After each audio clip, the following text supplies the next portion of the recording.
Episode 5: The Truth in the Snow. 1 year after the Dyatlov incident, investigator Mikhail Volkov received an unmarked envelope at his new assignment in Perm. Inside was a single photograph showing fresh tracks in snow, the same circular impressions he'd seen at Kholat Syakhl. On the back, someone had written, "They've returned. Come alone. A friend." Volkov recognized the handwriting. Dr. Elena Vozrozhdeniya had been transferred to a rural hospital after the case was classified, effectively ending her forensic career. But apparently, she hadn't stopped watching the mountains. The coordinates led him to a weather station 40 kilometers north of the original incident site. Dr. Vozrozhdeniya met him at the facility, her once professional appearance now weathered by months of isolation and obsession. "I've been monitoring radio frequencies, electromagnetic readings, anything that might indicate their presence," she said, leading him into a room filled with jury-rigged equipment. 3 days ago, everything went haywire. The same signatures we detected in the victim's tissue samples. She showed him charts and readings that meant nothing to Volkov's untrained eye. But her excitement was unmistakable. "They're not just visiting randomly. There's a pattern, a purpose. I think they're trying to communicate." "Communicate what? I don't know yet, but I've been working with someone who might."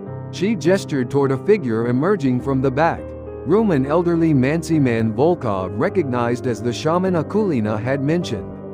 He carried himself with dignity despite obvious illness, his eyes holding the same otherworldly depth Volkov had seen in other witnesses. "This is Kurikov, Drive," Vozrozhdeniya explained. "He's been having dreams about the 9 students. Visions of what really happened that night." Kurikov spoke in accented Russian, his voice carrying the weight of someone who had witnessed the impossible. "I have seen the last moments. The tall ones did not come to harm, they came to warn. But the students did not understand." "Warn about what?" "A great change coming to this world. Something that will tear the barriers between dimensions permanently." The 9 were chosen as messengers, but fear made them flee instead of listen. Dr. Vozrozhdeniya pulled out a map marked with recent electromagnetic anomalies. Every reading corresponds to traditional Mansi sacred sites, places where Kurikov says the barriers are thinnest. It's as if they're preparing something. Before Volkov could respond, alarms began sounding throughout the weather station. Through the windows, they could see lights appearing in the late afternoon sky, not the familiar spheres from previous sightings, but something larger, more complex. "They know we're here," Kurikov said calmly. "The time for hiding is over." The massive object descended slowly, its surface shifting between visible and transparent, as if existing partially in another dimension. As it approached, Volkov felt the same pressure in his skull that the autopsy reports had described, not painful, but alien, as if something was probing his thoughts. "Don't resist," Kurikov advised. "They want to show us something." The world around them seemed to dissolve and reform. Suddenly, they were standing in the Dyatlov campsite on the night of February 1, 1959, watching events unfold like ghosts at their own tragedy. The 9 hikers were huddled in their tent as strange harmonics filled the air, the same sounds Zina had described in her final journal entry. Outside, tall figures moved with fluid grace across the snow, their forms barely visible except as distortions in the fabric of reality. "Watch," Kurikov whispered. "See what really happened." One of the beings approached the tent and began projecting images directly into the hikers' minds, visions of Earth's future, of dimensional barriers breaking down, of humanity's role in a larger cosmic community. But the students, overwhelmed by concepts beyond their understanding, interpreted the contact as an attack. Igor Dyatlov, in desperate panic, slashed through the tent wall.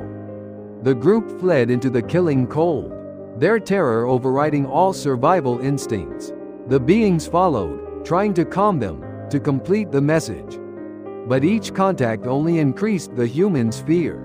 The vision shifted, showing the tragic aftermath. The beings had tried to preserve the students' lives, But human physiology couldn't withstand the energy fields required for dimensional contact. One by one, the hikers succumbed not to malice, but to the tragic consequences of miscommunication across species.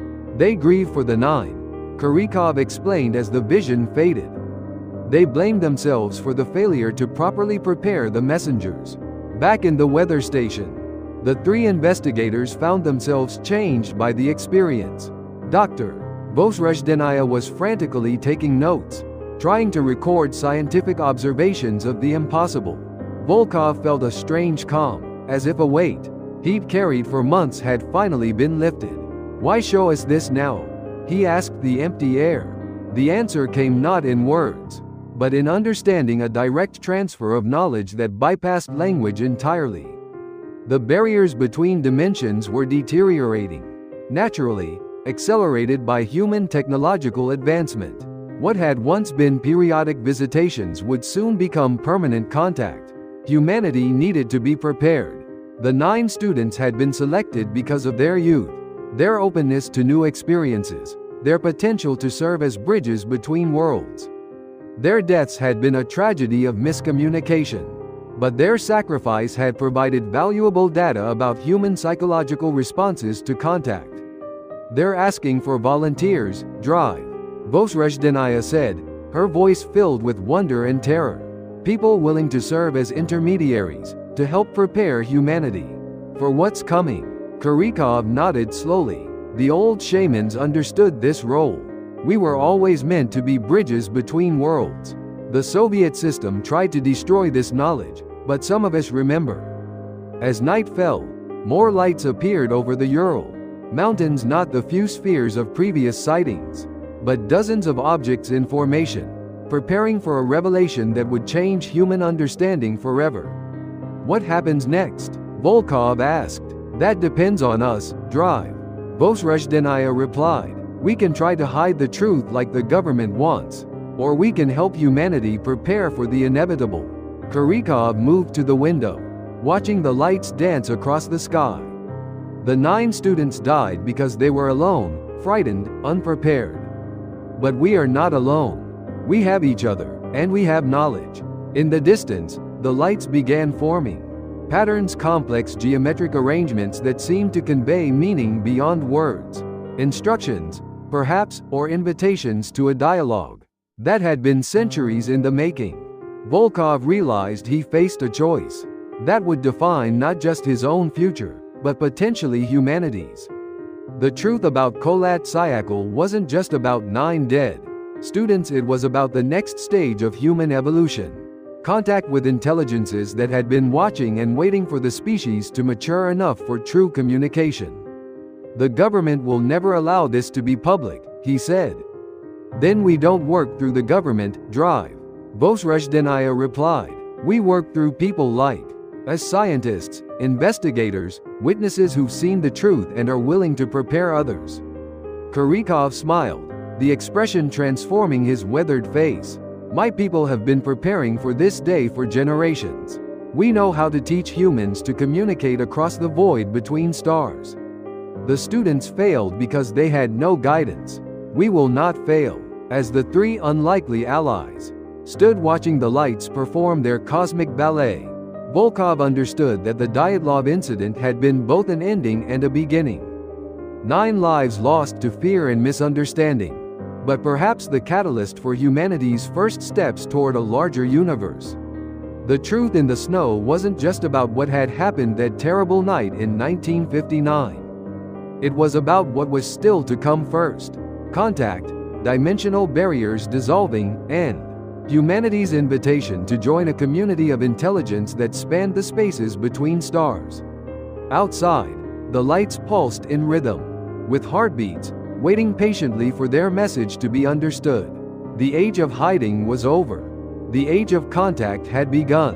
And somewhere in the Ural Mountains, in a place where 9 young people had once camped with dreams of adventure, the snow continued to fall, covering the tracks of those who walked between worlds, preserving the secrets of those who had died, so that others might live to see the dawn of a new era. The mountain would always remember. And now, finally, so would humanity. The end.